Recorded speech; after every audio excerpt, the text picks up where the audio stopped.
राष्ट्रवादी कांग्रेस के महाराष्ट्र प्रदेशाध्यक्ष तथा सांसद सुनील तटकरे ने अलीबाग में पार्टी कार्यालय में एक प्रेस कॉन्फ्रेंस आयोजित की। इस प्रेस कॉन्फ्रेंस में उन्होंने रायगढ़ जिले के विभिन्न मुद्दों और समस्याओं पर अपनी भूमिका स्पष्ट की। इसमें जिले के पालक मंत्री पद लंबित मुंबई गोवा हाईवे बांध परियोजनाओं से जुड़े सवाल, राज्य की वर्तमान राजनीतिक स्थिति तथा महापुरुषों पर किए जा रहे आपत्तिजनक बयानों पर उन्होंने अपनी प्रतिक्रिया दी। तटकरे ने विभिन्न लंबित मुद्दों पर जल्द समाधान निकालने की आवश्यकता पर जोर दिया। राष्ट्रीय हायवेच्या प्रकल्प संचालकांना तोच मुद्दा विचारला, कारण तो जरी रस्ता जरी झाला तरी हा मूळ रस्ता आपला राहणारच आहे। अशा वेळेला तो रुंद करणं हा एक भाग, तर त्याचा डिटेल प्रोजेक्ट रिपोर्ट त्यांनी 8-10 दिवसात तयार करावा अशा सूचना आजच्या बैठकीमध्ये मीच या लोकसभा खासदार म्हणून या मतदारसंघाचा त्या ठिकाणी दिलेल्या आहेत। एक भाग मुख्यमंत्री महोदयांची माझी जी चर्चा झाली, तर आपण जे म्हणताय त्या बळवलीपर्यंतचा टप्पा त्याच्या भूसंपादनाच्या रकमेची त्यांनी व्यवस्था केली, पण बळवली ते अलिबाग आज राज्य सरकारला जे अभिप्रेत आहे त्याचाही DPR बनवण्याच्या दृष्टीकोनातून मुख्यमंत्र्यांनी सूचना दिल्या। ते एकदा DPR बनला की मग त्याची मी सविस्तरपणाने माहिती घेईन आणि ते आपल्याजवळ मला नक्कीच त्या ठिकाणी बोलता येईल। कारण आता आपल्या जिल्ह्यामध्ये MMRD एक प्लॅनिंग अथॉरिटी आहे, नैनाची प्लॅनिंग अथॉरिटी वेगळी आहे, MSRDCची सुद्धा प्लॅनिंग अथॉरिटी आता आपल्या अलिबाग तालुक्यामध्ये सुद्धा काही भागामध्ये आहे आणि मग जिल्हाधिकारीसुद्धा प्लॅनिंग अथॉरिटीमध्ये मोडतात। अशांच्यात सुसूत्रता असणं या दृष्टिकोनातून आपण हे सगळे जे काही नवीन नवीन प्रकल्प येतील त्याचा कसा फायदा करता येईल ते आपण नियोजित करणार। सर, मुंबई गोवा मार्ग 31 मेपर्यंत पूर्ण होईल नेत्यांकडे त्यांनी आश्वासन दिलेले आहे, तर सद्यस्थिती तो पूर्ण होईल असं आपल्याला वाटतं? दोन भाग आहेत। रस्ता बहुतांश आपल्या हद्दीतला जर का आपण बघितला तर तो जवळपास चिपळूणपर्यंत किंवा चिपळूणपासून सावर्ड्यापर्यंत पूर्ण झालेला आहे। राहिला कुठला रस्ता, तर ज्या ठिकाणी ओव्हरब्रिज आहे, कारपाडाच्या तिथला ओव्हरब्रिज बहुतेक सुरू लवकर होईल, नागोंड्याचा ओव्हरब्रिज सुरू झाला, कोलाडचा ओव्हरब्रिज संपत आला आहे, तोही 10-12 दिवसात सुरू होईल। त्याच्यानंतर मग तिसरा महत्त्वाचा मुद्दा आहे की इंदापूर बायपास आणि माणगाव बायपास।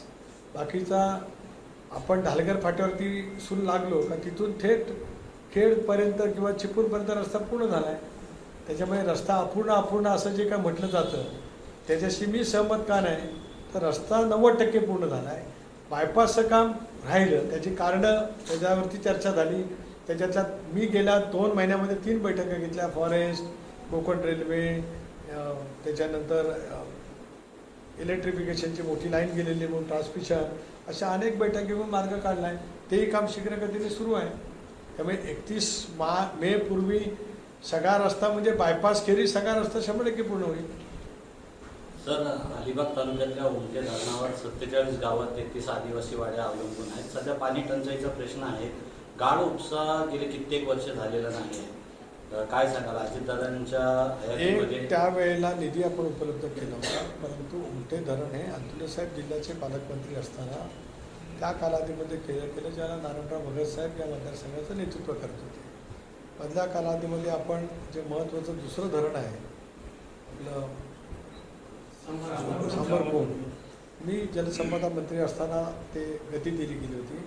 नंतरच्या कालावधीमध्ये सुद्धा त्याची गती दिली आहे, ते काम सुरू करणं आवश्यक राहीलच।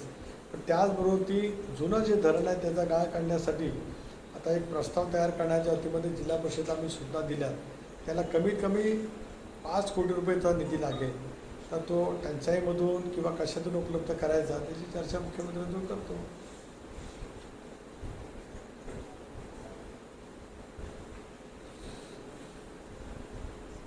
सर, ते इंदापूर माणगाव बायपासचा जो विषय रेल्वेचा रेल्वे क्रॉसिंगचा, तर त्याची म्हणजे तुम्ही चर्चा केली संबंधित लोकांकडे, काय वाटतं म्हणजे किती वेळ जाऊ शकते?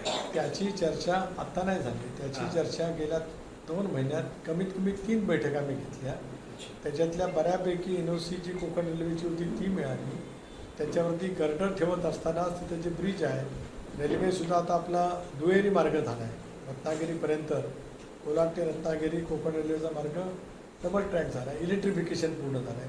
अशा वेळेला इलेक्ट्रिफिकेशन, दुहेरी मार्ग यांचे होणारे ब्रिज, नाल्यांवरचे, या सगळ्यासाठी तांत्रिक अडचणी खूप होत्या, पण त्याच्यातला जो मुद्दा होता तो कोकण रेल्वेने पण सोडवला, नॅशनल हायवेने पण सोडवला, फॉरेस्टचा होता तोही सुटला. तेव्हा आता काम गतीने सुरू आहे, पण काम लगेचच 31 मेपूर्वी पुलासहित पूर्वी होईल का आज सांगता येणं कठीण आहे. पण दोन्ही बायपासचं काम शीघ्र गतीने आहे. प्रयत्न असा आहे की शक्य झालं तर एक मार्गिका का होईना सुरू कशी करता येईल त्या दृष्टीकोनातून आपण प्रयत्न करतो. सर, महाराष्ट्रामध्ये ज्या पद्धतीनं महापुरुषांची बदनामी केली जाते, बागेश्वर बाबांनी जसा खोटा इतिहास मांडल्यानंतर, संघटना आक्रमक झाल्यानंतर त्यांनी दिलगिरी व्यक्त केली. पोंक्षे यांनी देखील बाबासाहेब आंबेडकरांनी मनुस्मृतीत वाचली नाही असं म्हटलं. काय सांगाल अशा पद्धतीनं अपमानकारक विधानं करणं आणि नंतर माफी मागणं, कसं बघता याकडं? हे अत्यंत गैर आहे. छत्रपती शिवरायांचा जन्मलेला इतिहास, फुले शाहू आंबेडकरांचा सामाजिक समतेचा वेगळा आविष्कार हे महाराष्ट्राच्या वैचारिक विचाराचा गाभा आहे.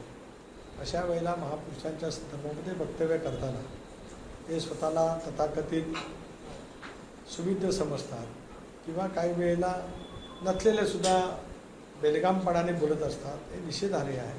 प्रत्येकाने या महापुरुषांच्या वतीमध्ये, थोर समाजसेवकांच्या वतीमध्ये मर्यादा पाळूनच, भान ठेवूनच वक्तव्य केलं का